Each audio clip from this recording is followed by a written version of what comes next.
MyntyDee show. You are here with Mint Marcellus and MyntyDee, all the way from Mexico City. We are two friends that go to Laurier University in Waterloo. Go Blacks! Woo! Dee is down in Mexico right now on an exchange, and as a way of keeping in touch, we have decided we are going to start this podcast. I'm down. Yeah, it's going to be good.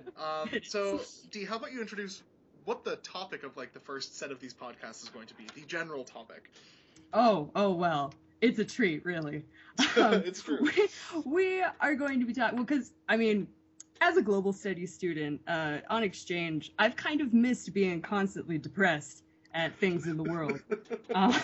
It's something that I miss, because in global studies, rarely, it's like, here's this thing that you love, and now it's ruined forever. Do you like dolphins? Dolphins are the worst. You can't like them. I'm not going to explain why. You have to be in global studies to get it.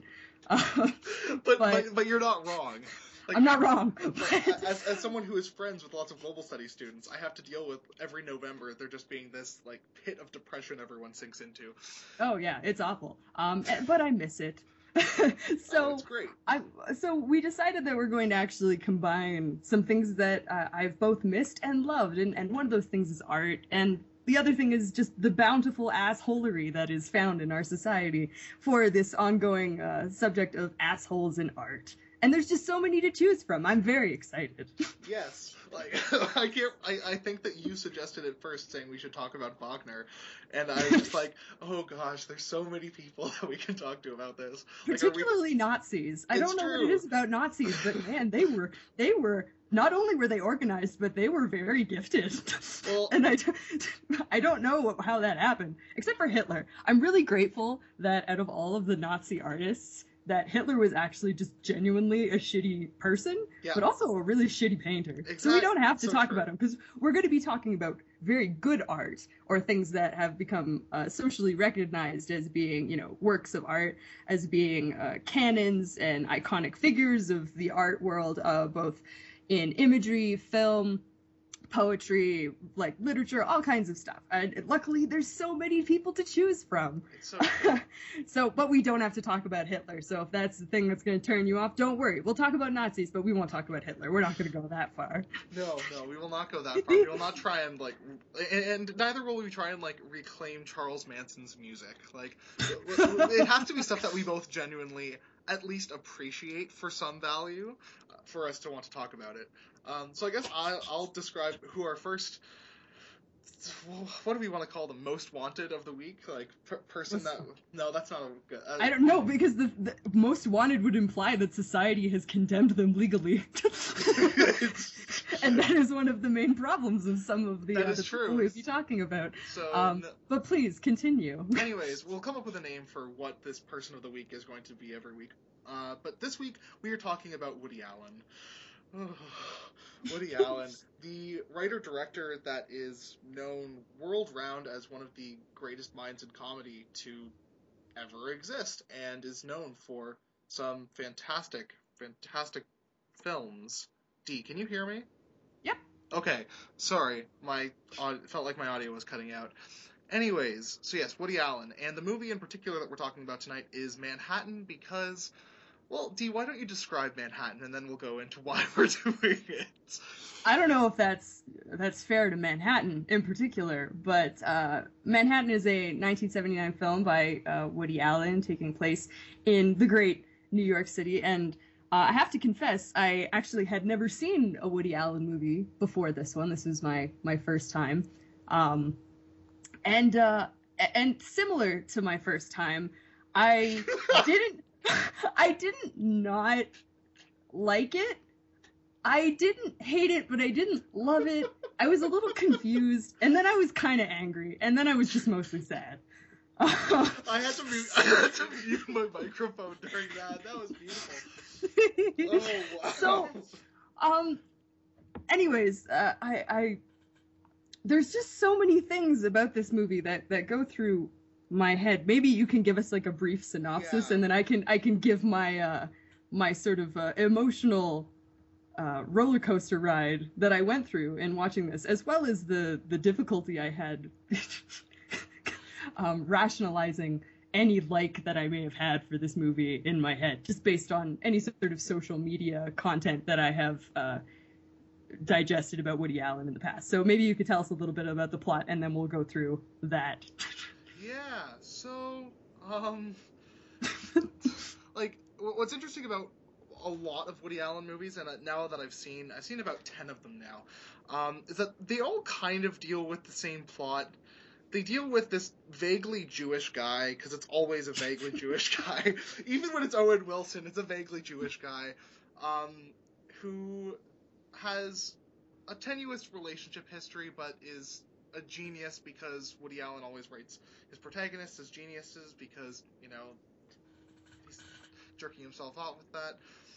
But Manhattan But they're misunderstood. But they're misunderstood geniuses. Yes. What Woody Allen wrote for Manhattan was the tale of Isaac Davis, is the character's name, played by Woody Allen, who is a twice divorced man in a relationship with a 17-year-old.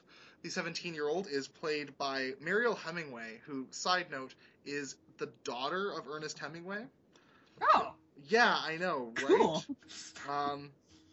Yeah, I might actually be wrong about, I think it's granddaughter of Ernest Hemingway, sorry. She is related to a Hemingway in some way, yes. And thus we should be impressed. Exactly, because genius is a thing. No, okay, we'll get into that in a second. Anyways, so, in a relationship with a 17-year-old, one night he's out to dinner with his friends, and then he eventually meets one of his best friend's mistress, played by Diane Keaton. And at first they completely hate each other, but as they get to know each other, they start falling for each other, but of course he doesn't tell the 17-year-old, because why would he? Of course, she's only 17. She doesn't have feelings. No, she may be legal, but she's just a kid. She might as well be a sack of potatoes with eyes. It's true. Other interesting things about the movie, his second ex-wife is played by Meryl Streep. Oh my god, how hot is Meryl Streep? Yes, I feel that before we get into the really bad part of this movie... Let's just take a side note to appreciate how hot Meryl Streep was in the 1970s and, like, 80s. Holy crap. Yeah, like, oh my gosh. She has aged beautifully, but I had not seen any, like, sort of young Meryl Streep roles, and really? I am just, I can only hope to, like, age as well. Like, I will, like, Meryl Streep has aged like fine wine. I will most likely age like bread, but man, slowly developing mold. Just yeah. Most likely, you know what? I'm British. It's probably gonna happen. Yeah. So I just gotta say, like, Meryl Streep, I love you. Mint has some mixed feelings, but I appreciate you. Thank you for just being around. I appreciate just how hot you are, and also kind of hate you because of that.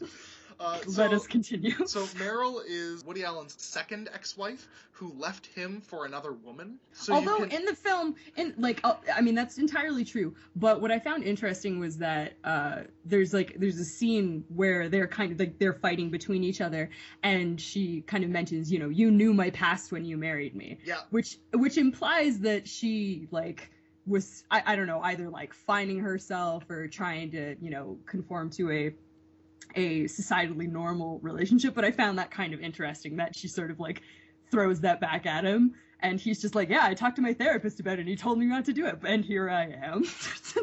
So but yeah, so Meryl plays that character, and she's interesting, because the other thing about Woody Allen movies, all Woody Allen movies, is that like they're geniuses and they're misunderstood, but they also feel like oppressed by their genius and everyone around them. Like they feel woefully inadequate, and like they're always being tortured by others. And that, I think, is a good place to get started, because at the beginning of the movie, he doesn't really see any problem with dating a 17-year-old. Well, I mean, okay, so maybe I should just like take us through my very tumultuous like minute and a half into the film, because I kind of went into this film not really knowing anything in particular. I purposely didn't read any reviews or the synopsis, or because I really wanted to go into it fresh, because I know that I have a sort of pre-existing idea of what a Woody Allen film is going to look like and what how I'm going to feel about it. So I tried my best to be as objective as possible, but still kind of having that underlying uneasiness about like feeling creepy and just so all of the again, all of the underlying Woody Allen business that is very prominent in social media content and all of that. So I tried my best not to let that taint things while I was watching, but it was still certainly there. So the movie starts and it begins with Gershwin's Rhapsody in Blue, which is, I mean, Gershwin's amazing. He's an amazing musician. And if you're going to portray New York, like that exactly. And that's the thing about Rhapsody in Blue is it's an iconic and just a very much, you know, a big city song. Yeah. And so once that came on, I was like, oh, Gershwin, this is a nice surprise. It's one of my favorite songs, and I love Gershwin to begin with. So it's kind of, I don't know, it was tailored for me just to be like, come on, you'll like this. So I start watching it. I'm like, okay, Gershwin, good start. And I mean, it's, you know, I started watching, enjoying it, and I'm just like, okay, you know, maybe this is interesting, might actually like this. And bam, pedophilia. So yeah. So not even 5 minutes into the movie, it's just like, oh, by the way, I'm dating this 17-year-old girl, and everybody seems to be okay with it. Well, like, there's actually a conversation between his two friends where she's like, no, I don't think 17's too young. And that's like the thing. 47. What I found, no, he's 42. He's 42. Okay. Like, let's be reasonable.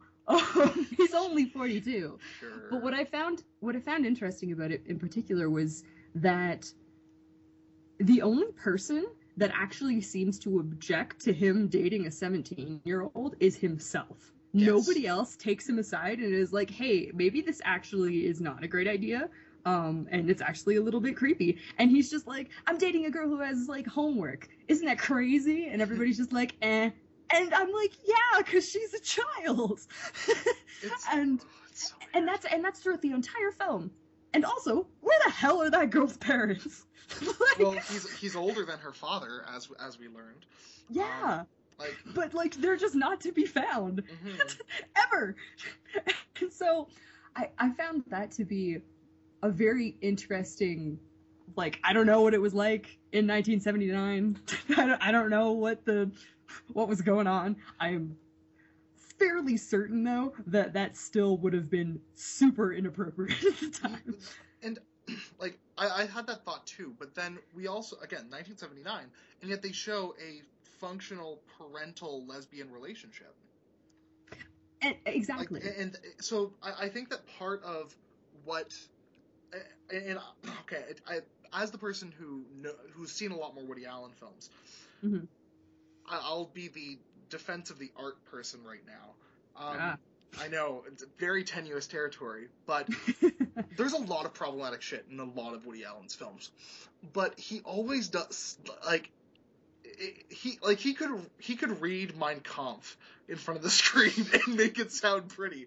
Like, I feel that's what it is, because during that opening bit where you've got Gershwin going and you've got these beautiful black and white, almost portraits of the aesthetic of the film is absolutely gorgeous. Yeah. It's a pretty film to watch. Yeah. And he's talking, and as he's talking, he keeps going back and saying, no, that makes me sound too pretentious. No, he's completely concerned with appearance, which is why I think he has a problem with him in that relationship, because I think and this is, again, defending him almost, which I can't believe I'm doing, but in the context of the film, he has more of a problem with everything that he's doing than anyone around him does, with the exception of his ex-wife. And that's the thing, though. It's not so much attacking the Woody Allen character, but so much judging all of the other characters around him. It's true. Where at least this one guy, although he is doing the shitty thing, the thing that it seems very socially unacceptable to me, at least he's questioning it, and everybody else is trying to rationalize it to him every time he brings it up, and they keep giving him loopholes, being like, oh no, like 17's not too young, oh she's a bright girl, she's so mature, like all of these things. Yeah. Where, although that may very well be true, I mean it kind of, the character of Tracy in and of itself, that kind of, you got to leave it to the audience whether or not like she's actually capable of this relationship, which I personally don't agree with, just based on the very limited amount of interaction that you have with her in the film. But but it's still, I find it really interesting that nobody takes him aside and not even like half-heartedly agrees with him. Everybody tries to talk him out of it, like this is a great thing and that everything that you're saying is okay. And I find that to be a really interesting juxtaposition within the film, just because it's really, it's uncomfortable. So I don't quite know how I feel about that quite yet. No, it's like, okay, and I guess here's where I'm gonna give a bit more context into other problematic shit that have been in Woody Allen films. Right. One of my now favorite Woody Allen films, in spite of itself, it's called Everyone Says I Love You. Yes. It's 1996, and it's a musical done in. Basically, he got people who couldn't sing to do a classical Hollywood musical. Mm-hmm. And it's a very interesting movie, and it's really funny and delightful, until Woody Allen starts trying to hit on Julia Roberts. Right. And here's why. If I can remember the relationship right, his daughter is best friends with her therapist's mother? or no, with her therapist's daughter, something like that. So, through his daughter, he has inside knowledge about the intimate things that Julia Roberts is telling her therapist. And he uses that to get her into bed. Exactly. And the film doesn't... This is what I'm saying, is that Woody Allen has a lot of problematic shit in his films. And he's done a lot of problematic shit in life.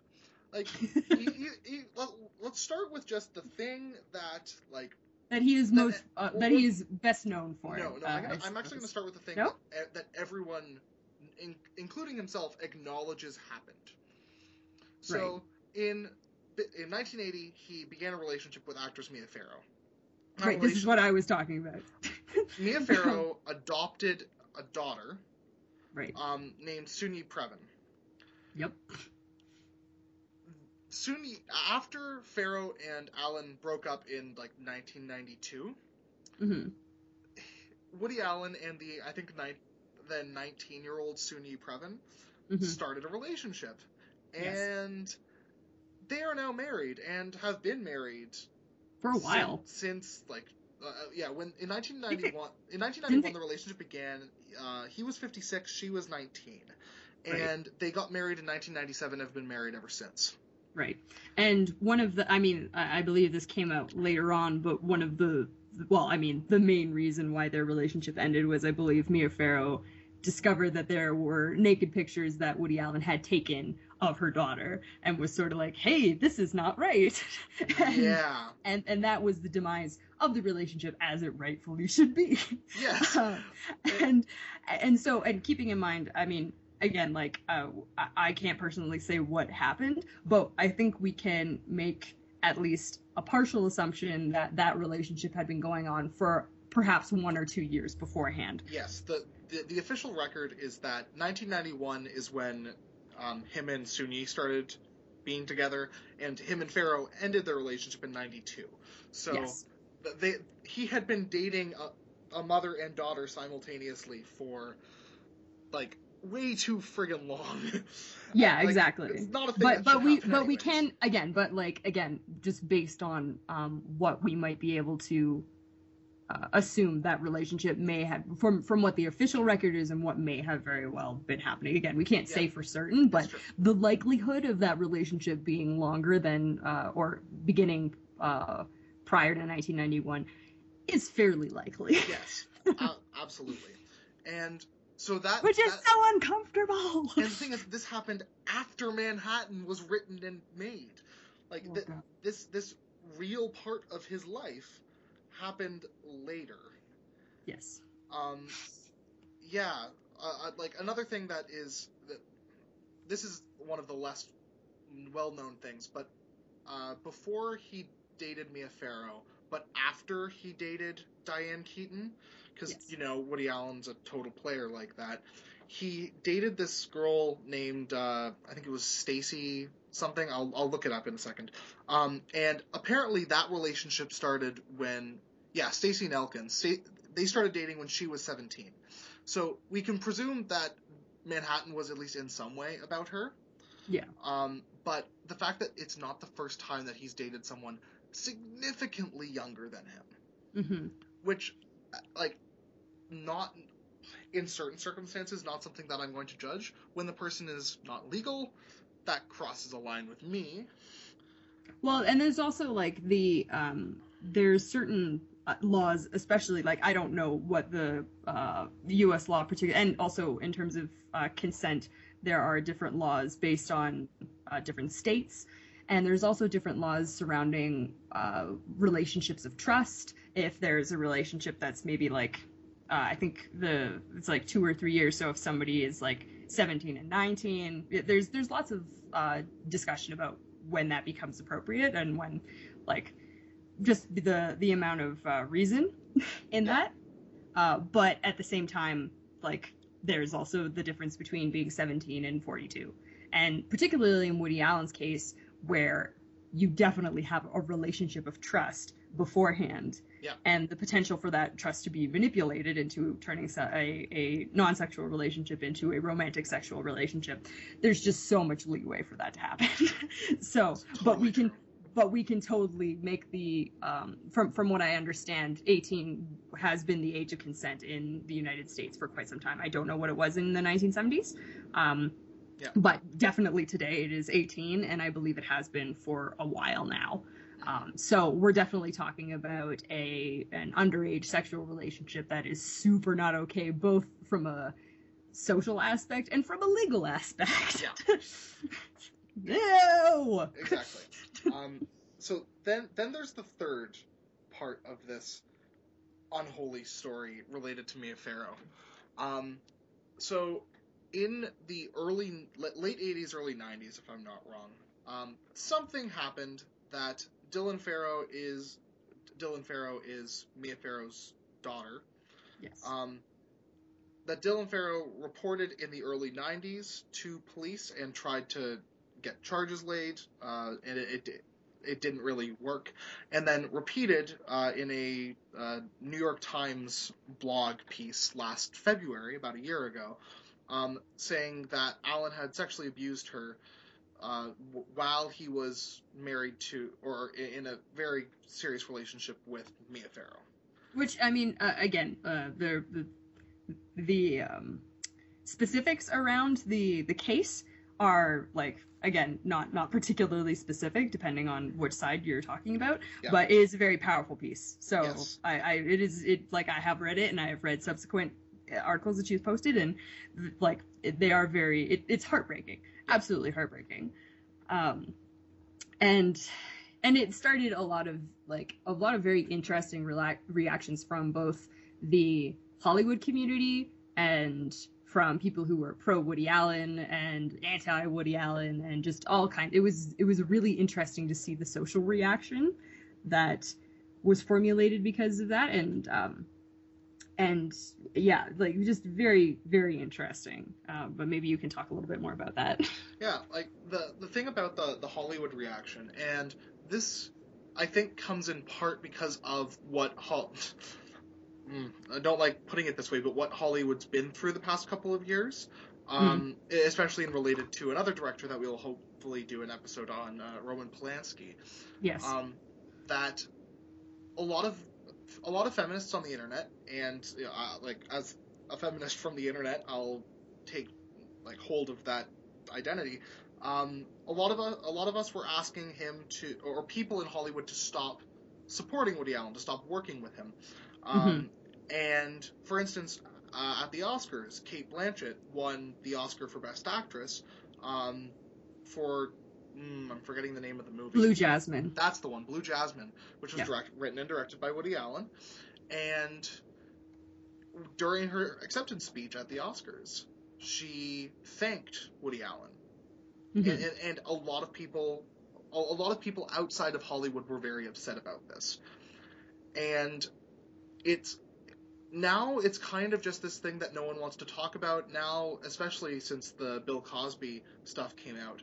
No one wants to bring it back up. And his career seems to be getting on just fine. He is, like, if I'm not wrong, he's got another movie coming out this year called Irrational Man.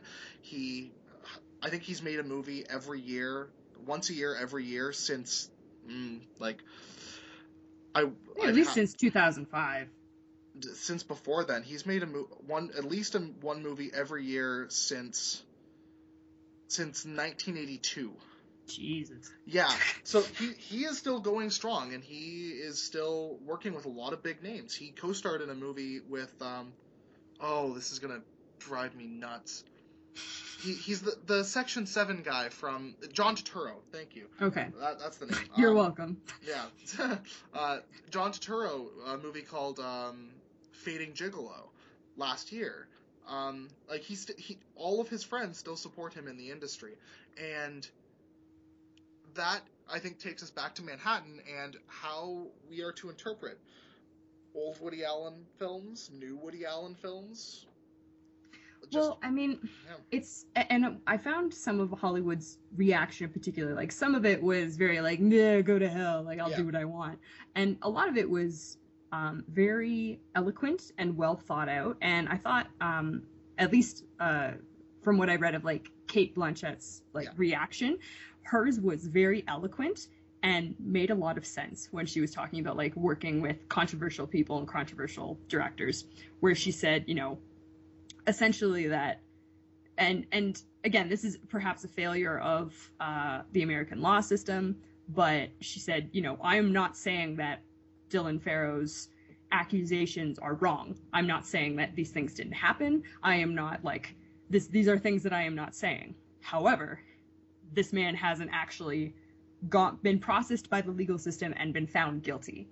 So I am not going to be treating him in a manner that determines that he is already guilty when I don't necessarily have the grounds to believe that. Whether or not I agree with that is a completely different thing. Yeah.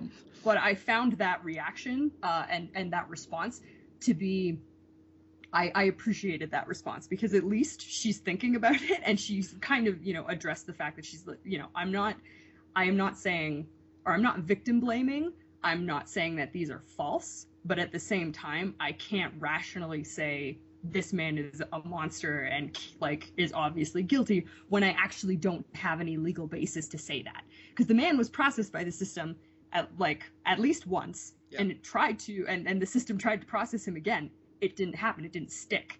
Mm-hmm. And it was not for lack of want by a lot of people. So, again, this isn't to say that, I believe that is partially a failing of the American legal system, but at the same time, and unfortunately, there just may have not been enough evidence to process him. And within that context, he is not guilty, which is awful. Yep. But within the rationalization of the legal system and working, because, Woody Allen's a giant name. If you get an opportunity to work with him as an actor, you'd have to have a pretty big name to be like, oh, screw you, Woody Allen, I'm not going to do that. So I understand the thought process behind that. Yeah, definitely. I don't like it. Yeah, I guess now it's just for us as viewers, because I have no reservations about saying that Annie Hall, Manhattan, which we're talking about, Crimes and Misdemeanors, Everyone Says I Love You, Midnight in Paris, are all movies that Vicky Cristina Barcelona, I'm just looking at a list of his films right now. There are so many of his movies that I really, really love, mm-hmm. that I wholly enjoy watching, and Manhattan is one of them. And right. I know that I'm more on the Tumblr side of the internet than you are. Yeah, I know, right? But I have trouble. I sympathize with Blanchett's response, because I have trouble saying, well, I'm gonna watch these anyways, especially when there is such a deep connection between his personal life and what's happening on screen. When you're listening to when you're listening to Wagner or we'll save this for later. We'll get to the Nazis. Or watching a Roman Polanski film. Like, it doesn't feel necessarily quite as personally connected to the charges against the person as it does with Woody Allen. Mm-hmm. And that, especially in light of Bill Cosby, has become a harder thing for me to wrestle with, because I don't know if I'll ever be able to watch The Cosby Show again. Right. I really don't. But when we decided we were going to watch Manhattan, I sat down, I watched it, I was laughing, I was in awe of his artistic sense as a director, in how he was able to capture New York, and how he was able to direct your ears to the conversations at hand by occasionally just blacking out the screen entirely. Like, mm-hmm. as an artistic achievement, Manhattan is a beautiful, beautiful film, like you said. And yet there's this thing. There's that thing. And maybe this is a good time to kind of talk a little bit about, because you are a film student, so this is something that you are trained to look at and appreciate in a way that I, as kind of an ignorant viewer, I'm just looking at it and I'm like, that's pretty, I like it.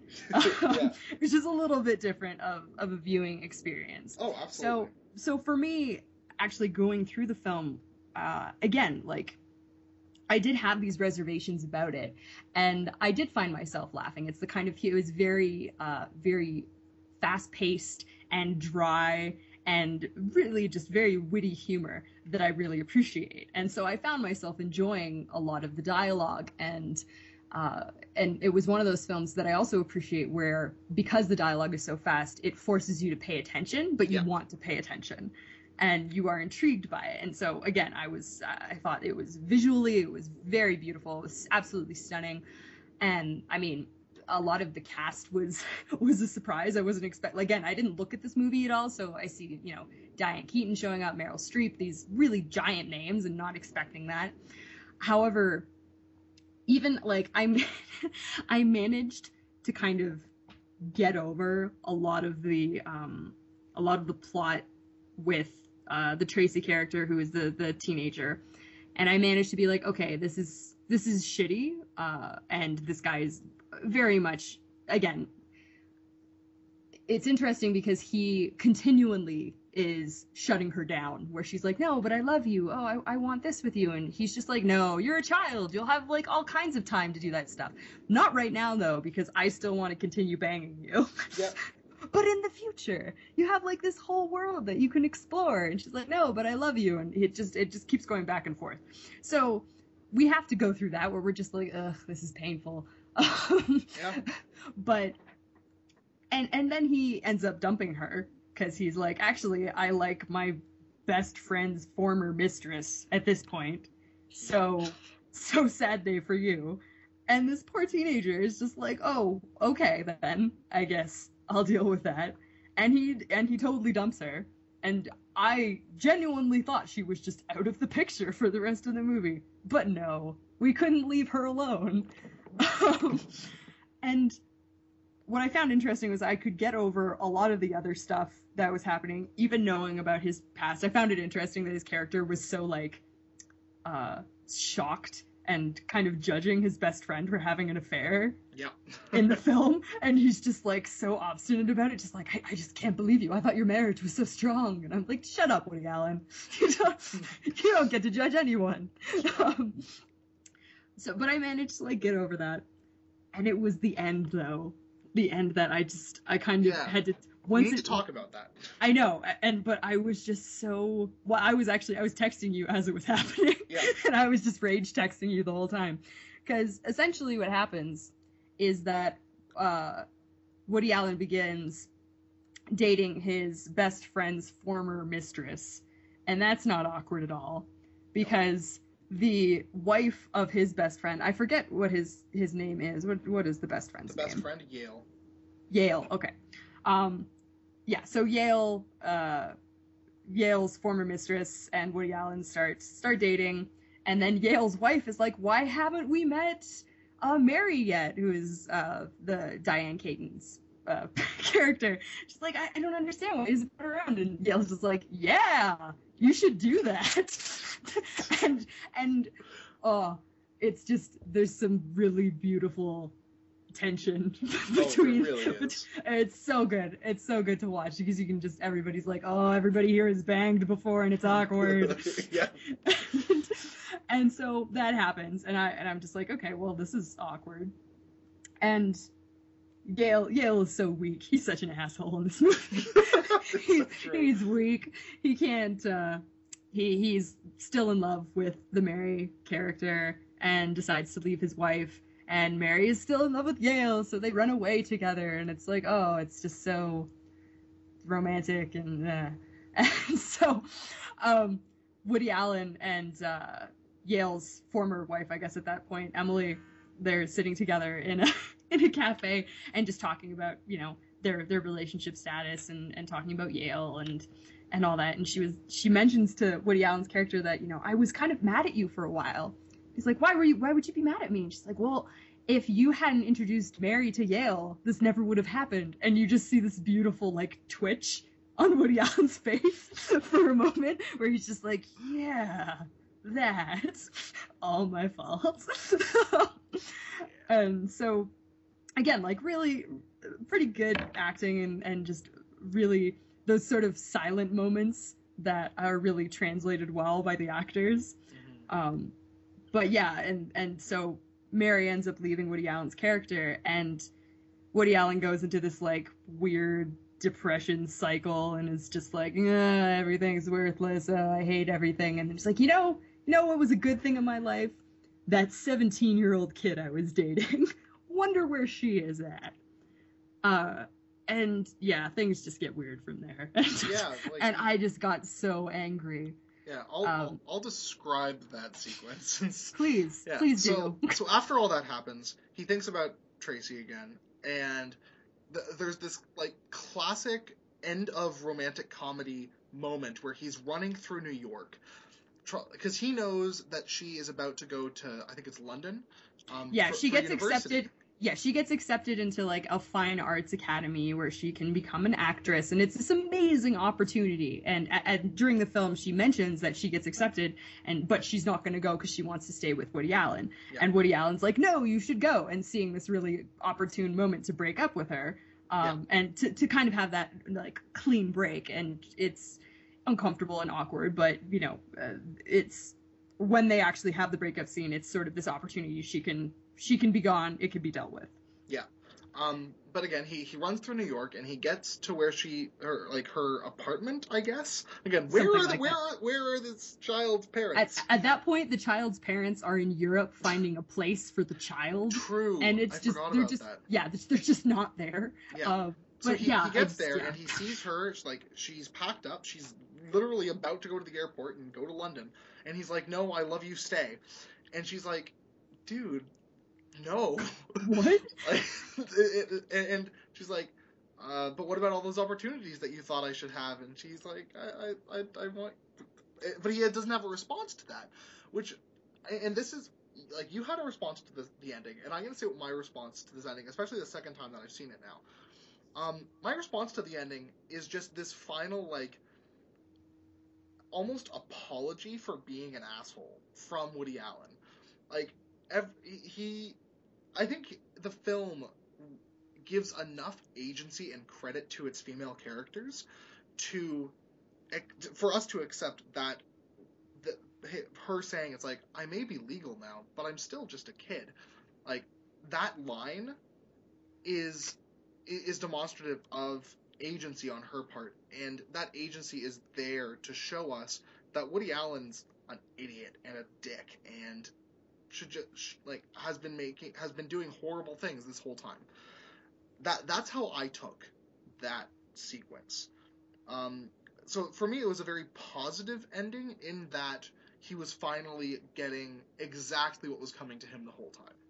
Yeah, for sure. And the concluding line that Tracy kind of delivers is, why couldn't you have brought this up last week before I was about to leave? 6 months isn't so long, which I found really interesting because she brings that up more than once.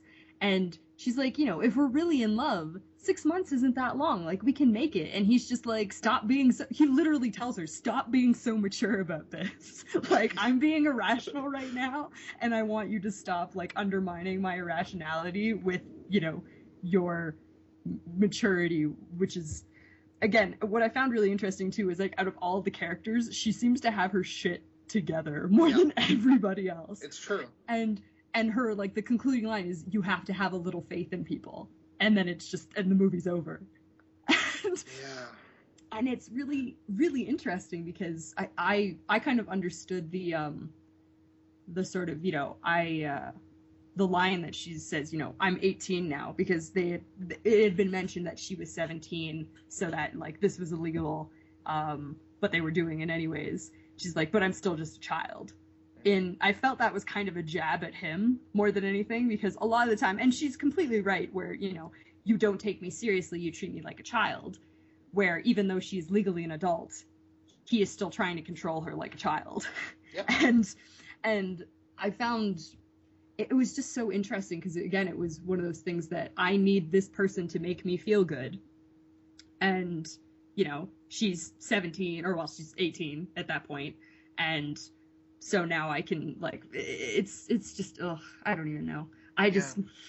It's really interesting, though, that out of all of the characters by the end, because I didn't really like her character that much in the film, because she comes across as, well, that's not fair. It's not that I didn't like her. I just didn't have any feelings for her whatsoever, because she's sort of portrayed as this, clingy 17-year-old teenager who is in the throes of a dangerous relationship, and by dangerous, he's old. Yeah. And she doesn't really get any sort of, there's no character development about her other than the fact that she is 17 and in high school. Yeah, there's no character development until that last scene. Yeah, until the end, where it's actually like, no, I have my life together and you don't, and you need to reevaluate your priorities before you try to stop, like, children from having really good life experiences. Yeah. Please. And it's so interesting because he's trying to talk her out of going because he's worried that she's going to meet somebody else. And he's like, oh, you're going to be doing, and he's like talking about all these cool things, like you're going to be in plays and you're going to be meeting actors and you'll go out to lunch and, you know what happens when you go out to lunch. And it's so interesting because he's just, it's so obvious that he's just so terrified of losing her because her world is about to expand beyond him. And he may not be as dangerous and as interesting when she comes back, if she comes back. Mm-hmm. And, oh God. I was just so mad by the end of it because I begrudgingly respected the fact that he was the only one that, even though he was doing shitty things, at least he was like, you know what, this is shitty and I kind of feel weird about it. Mm-hmm. And I'm still going to do it, but I feel uncomfortable about it. But as soon as that, he kind of, she's his safety net. And as soon as he like realizes that safety net is slowly being rolled up and shipped off to London, he loses his mind. Yep. Oh, and it just makes me uncomfortable. Well, yeah, and the last thing that I want to talk about, because I don't want this to go over an hour, otherwise people won't at all listen to us. Fair enough. The thing about this movie and about Woody Allen that has begun making me more and more uncomfortable is that he's always this self-effacing, like, self-hating person. And it's that story, the white, straight guy, like, metropolitan person from New York that,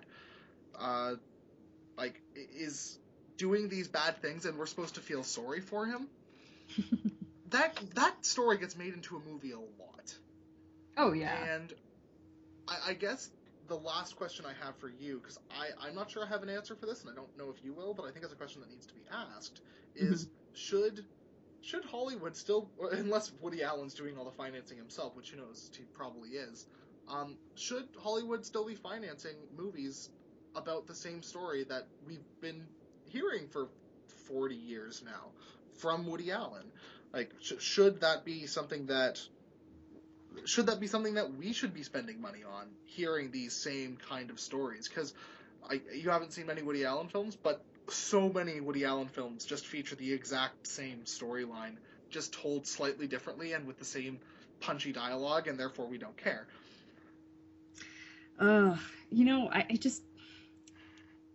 don't really know what to say in regards to that, because part of it, I look at it from that sort of economic supply and demand side of it, where, if people want to watch it, if people want to fund it, evidently there is a market there that wants to watch these Woody Allen films. And so, whatever, I don't really care. On the other hand, I do really care. Because these... I think the biggest problem that I have about films like this and, problematic characters and even problematic producers of these, works of art, as it were, is that we don't talk about it. I don't mind if they exist. I don't mind if they continue to exist. As long as there is a very vocal and ongoing discussion about why these things are problematic. And that is a thing that doesn't happen, and I do not believe will happen, because then people might not want to see them. So the social justice aspect and the economic aspect, they do not gel whatsoever with one another. No, they don't. And I think the biggest problem with these films is that, you can enjoy these things, but we still need to analyze these really problematic undertones, and not even, some of these are totally blatant and just how they are super problematic. And so I don't know, I mean, it's hard for me to say because I haven't watched a lot of Woody Allen films, so this one I liked. If I watch another one, or if I watch another 10, I may hate all of them, and this might just be an anomaly. That's totally fair. Exactly. So I really don't have a basis to stand on as to whether Woody Allen films should continue to be, but we need to continue having a discussion about, what this comes to is a white man's privilege within a heterosexual relationship, but just within the relationships that he has with others. Yeah. And very much a controlling aspect of a girl. She is a child. And while she seems to very much be able to, think rationally for herself, at least by the end of the film, she's still a child and needs to be protected. And so it's definitely really problematic. So I don't really have a concrete answer as yes or no, but I know this movie made me uncomfortable in so many ways. And it was also making me uncomfortable because I kind of liked it. Yeah. That is the biggest thing about Woody Allen films, that a lot of people can say it's like, oh, he's a terrible person, he's done all these things, whether or not we know for sure. He's still, he's a fantastic writer. And I can't take that away from him. I really can't. The last thing I want to do here is I want to give you a movie recommendation. I want to give whoever's listening some movie recommendations. I think that everyone should see at least this, Annie Hall, Crimes and Misdemeanors, and Midnight in Paris, in terms of Woody Allen, because that gives you a fairly wide berth of what he is capable of as a writer. That I think that's, if you're interested in fueling Woody Allen's future notoriety, continuing to feel uncomfortable, yes, exactly. Then those would be the movies I'd suggest. But I also think that we should also be suggesting other filmmakers. So I've got one. Her name is Nicole Holofcener. She's made 5 movies, started in 1996, most recent one was 2013, so she doesn't make as many movies as Woody Allen does. But she's a writer-director, and she's similar to Allen in that a lot of her movies tell similar stories, but in really new and interesting ways. So, yeah, that would be my recommendation to anyone listening, that if you don't want to continue the notoriety that is that Woody Allen attracts because of his fame and pre-existing fame, then Nicole Holofcener is a director that doesn't get as much notoriety, that you should check out. Just, again, 5 movies. Most recent one was called Enough Said and was amazing. So, yeah. Very good. We are going to be continuing this this podcast series. I don't think we've decided exactly who we're going to be talking about next, but we are going to be drawing from all different realms of art, including literature, poetry, music, film, all kinds of people. We'll do Picasso at some point and how terrible he was to his wives. Oh, Lucian Freud. Lucian Freud is a treat. Yeah. But yes, we will be diversifying quite a bit. But I think this is a pretty successful first podcast. I agree. Yes. Alrighty. Okay. Well, let's continue in excellence, my friend. Yes. So this has been the MyntyDee show. Tune back in. We'll have a Twitter account up soon. Oh yeah, that too. Yep. Okay. Bye. Yay, bye.